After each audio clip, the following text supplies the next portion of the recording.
اليوم 7/6/2014. هذا منطقة الغاتسية.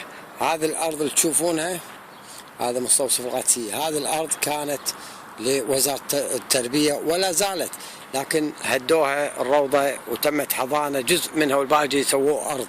والبلدية استباحت الأرض هذه، طالع شلون سوت فيها، حطت لها حاوية لتجميع التراب اللي ياخذونه من الشارع، لكن خلوه اللي تشوفون هذا السكاريب. وهذا اخينا بالله هني مجمع الرخام مسوي له مصنع.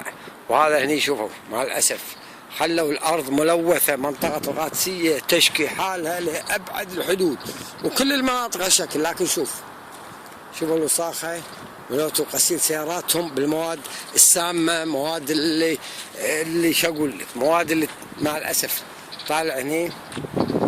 شوف يا عيسى الكندري يا معالي وزير البلديه، شوف يا الصبيح يا نايم، شوف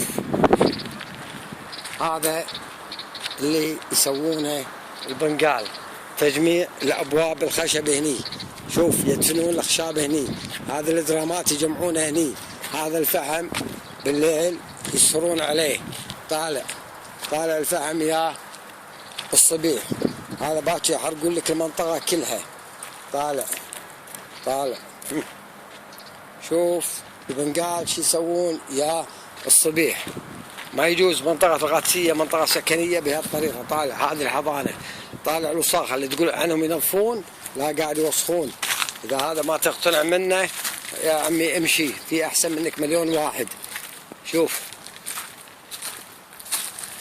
الوساخة يا مدير عام البلدية، وانت يا عيسى الكندري. شوفوا هذه الروضة، شوفوا وساختها. الأرض اللي استباحوها عمال النظافة ملوتكم.